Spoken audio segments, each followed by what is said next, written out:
Olá pessoal, tudo bem? Sejam muito bem-vindos ao Página em Branco, o quadro aqui no canal do Cinemascope, onde eu, Bruno Tavares, converso com vocês sobre técnicas de escrita, elementos narrativos e estratégias para enfrentar o fantasma da página em branco. Aproveitando essa vibe trevosa, hoje vim conversar com vocês sobre filmes de terror.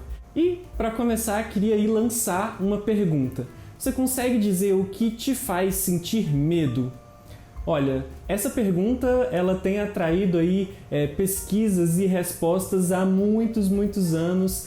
Desde muitos séculos atrás, filósofos têm se debruçado sobre o que faz o homem sentir medo. Aristóteles, na sua Poética, já falava sobre essas questões, esse terror que às vezes a gente enfrenta ao assistir a reprodução de uma cena, na época no teatro. E o próprio, recentemente, Stephen King também já se debateu um pouco sobre isso. Uma das respostas eu falo no vídeo de hoje. Também vou fazer uma análise do filme Kairo, do Kiyoshi Kurosawa, é um diretor japonês. Esse filme é do início dos anos 2000 e nele trata-se muito do terror tecnológico e da solidão que a tecnologia vai nos trazendo. É um dos primeiros filmes a abordar esse tema e eu faço uma análise dos tropos narrativos que o roteiro de terror geralmente possui, tendo como base esse filme do Kiyoshi Kurosawa. Não tem problema, se você não tiver assistido, recomendo que você veja, mas os tropos que eu apresento aqui, vocês vão ver que eles são facilmente adaptáveis a qualquer filme de terror. Eles não necessariamente precisam estar contidos em todos,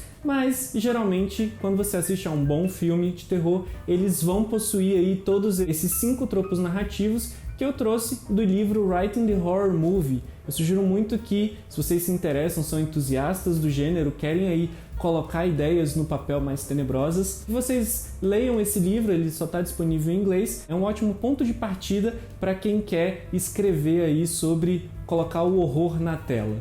Dito isso, vamos falar sobre Kairo e os tropos narrativos de terror? O que nos faz sentir medo? Desde filósofos gregos, passando por pesquisas acadêmicas e chegando a autores como Stephen King, muito se debate sobre este assunto. Basicamente, o que nos faz sentir medo é o desconhecido. É justamente um encontro com o desconhecido que o cinema de horror nos proporciona. Para Aristóteles, o horror, quando experimentado no drama, oferece à audiência uma oportunidade de expurgar emoções negativas através da catarse. Em um ambiente seguro, seja ele o cinema ou o sofá da sala, o público extravasa esses sentimentos e fica aliviado quando o filme acaba. Em seu livro Writing the Horror Movie, os autores Mark Blake e Sarah Bailey falam sobre 5 tropos narrativos muito comuns em filmes de terror, e é sobre estes conceitos que conversamos hoje. Filmes de terror, em geral, constroem seu roteiro a partir de uma estrutura padrão, e, com base nela, fazem alterações de acordo com a história ou subgênero escolhido. Tudo começa quando alguém é ameaçado pelo desconhecido. Antes que o personagem possa lidar com os acontecimentos assombrosos, ele precisa entender do que se tratam. São sobrenaturais?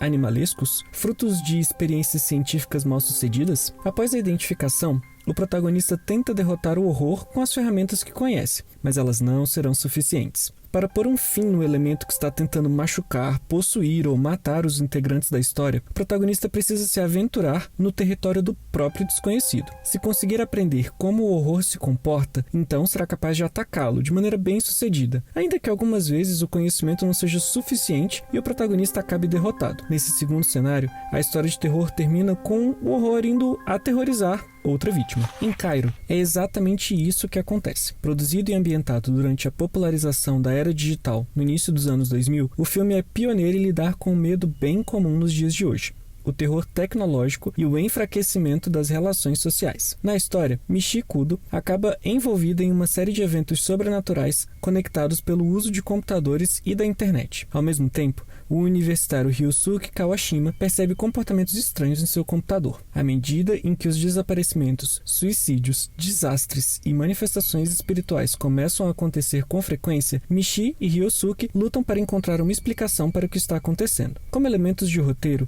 fantasmas, espíritos e poltergeists são manifestações de problemas não resolvidos. Diferente da tendência nihilista de terrores mais modernos, histórias de fantasma promovem a ideia de que existe algo a mais além do véu que separa a vida da morte. Um mundo maior do que podemos imaginar, que mantém conhecimentos que vão além dos limites do espaço-tempo. O preço para conhecê-los pode ser a sanidade ou a integridade física dos nossos personagens, mas existe nisso uma certa redenção. Em Cairo, os fantasmas começam a invadir o mundo dos vivos porque o reino que habitam ficou cheio demais. Argumento que nos lembra um pouco de George A. Romero e suas narrativas sobre zumbis. A superpopulação espiritual aconteceu devido à epidemia de solidão, presente desde antes da sociedade japonesa e agravada pela tecnologia. Esse tema conversa muito com a nossa realidade pandêmica, que nos isola de contatos físicos e prioriza relações sociais no meio digital, também com o arquétipo da loucura derivado do isolamento excessivo. Voltando aos conceitos de Blake e Bailey, os autores afirmam que existem 5 tropos narrativos básicos que modulam os filmes de terror. Cada um deles pode ser utilizado em diferentes medidas, e não é necessário utilizar todos. O primeiro estágio, em qualquer história do gênero, é a inquietação, gerada por eventos alheios à rotina do personagem. Uma nova casa, uma premonição, um estranho misterioso que entra em sua vida. As possibilidades são inesgotáveis. Geralmente, o senso de inquietação aparece logo no primeiro ato, como um sentimento que some quando o terror real se aproxima. Quando o roteiro chega no ponto de não retorno e o desconhecido se apresenta, a inquietação não volta a aparecer. Em Cairo, esse sentimento surge logo nos momentos iniciais, quando Michi vai buscar o disquete na casa do colega de trabalho e Ryosuke começa a utilizar o computador. Em seguida, vem o temor, aquela sensação de que algo está errado. O temor é o medo que vem em nossa direção. Essa é quase a unidade primordial de um filme de terror, uma vez que nós, enquanto público, precisamos temer pelo protagonista enquanto ele se aproxima do desconhecido. Sem temor, não existe empatia e os eventos vividos pelos personagens não nos afetam. No filme de Kurosawa, o temor se concretiza nas aparições misteriosas no computador de Ryosuke e nos colegas de Michi que começam a desaparecer ou se suicidam inesperadamente. Agora é a vez do terror entrar em cena. Ele se dá quando a entidade que tanto atrapalha a vida do personagem finalmente aparece. Terror é aquele grito, aquele pulo repentino na cadeira. Ele é visceral e a reação imediata dos personagens a ele é o pânico. O terror está associado à surpresa, seja ela resultado da tensão dramática e da construção de um medo crescente, ou apenas a uma situação que acontece sem estarmos esperando. Cairo possui memoráveis cenas de terror, como os suicídios presenciados por Michi e a cena da biblioteca, em que Ryosuke persegue o fantasma de uma criança. No ápice, temos o horror, que nasce da visão de um ato medonho sendo realizado. Talvez ele seja menos efetivo imediatamente do que os outros tropos, mas são as cenas de horror que ficam com a gente quando o filme termina. No roteiro, o horror não pode perdurar muito. Afinal, se o público olhar por tempo demais o desconhecido, ele se torna familiar. Em Cairo, por exemplo, existem talvez 2 cenas de horror explícito. Aquela em que Toshio entra num cômodo proibido e vê um fantasma de perto, e a que Michi vê em seu computador uma imagem dela mesma. As 2 cenas somam menos de 10 minutos em um filme de 2 horas, mas têm alta capacidade de horrorizar o público. Por fim, temos a repulsa, essa reação altamente pessoal a elementos abjetos. A repulsa possui inúmeras categorias, desde tortura e dilaceração de corpos, até a ideia de contaminação e consumo de alimentos exóticos. Como os 5 tropos não são obrigatórios em todas as histórias de terror, a repulsa costuma aparecer pouco em tramas de fantasmas e não marca presença em Cairo. Entretanto, a produção de Kiyoshi Kurosawa não precisa disso para chocar o público. O roteiro do filme gera reflexões sobre os efeitos do isolamento social, usando o sobrenatural como plano de fundo. Em uma realidade cada vez mais informada e tecnológica, Cairo mostra que o desconhecido mudou de lugar. Hoje, o medo não está mais nas manifestações externas que não conseguimos compreender, mas sim dentro de nós, no interior da natureza humana, que, mesmo capaz de feitos incríveis, é igualmente capaz de cometer atrocidades indizíveis. Para saber mais sobre terror e outros gêneros cinematográficos, sugiro que você conheça a Rosebud, um clube de assinatura que todos os meses envia na sua casa uma box temática repleta de conteúdo cinematográfico. Bom, pessoal, espero que vocês tenham gostado do vídeo de hoje. Como eu disse, não necessariamente esses 5 tropos de terror têm que estar contidos em todos os filmes, mas eles são um bom começo para que você que quer escrever aí uma história mais tenebrosa possa colocá-la no papel. Se vocês quiserem saber mais, no site do CinemaScope tem um artigo complementar ao conteúdo desse vídeo que vocês acabaram de assistir. Recomendo que vocês deem um pulinho lá, o link vai estar também aqui na descrição.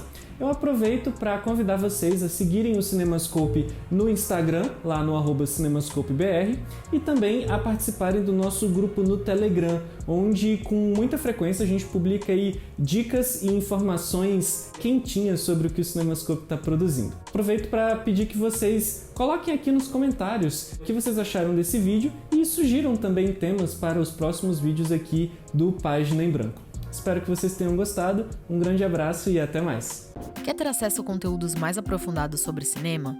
Então conheça a plataforma de cursos do CinemaScope.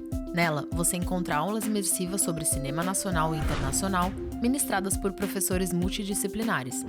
Os cursos são 100% online e podem ser feitos de onde você estiver. Os alunos também recebem e-books exclusivos e certificados digitais, além de participar de grupos de debate sobre a sétima arte. Faça parte dessa jornada de conhecimento com a gente. O link para saber mais está na descrição.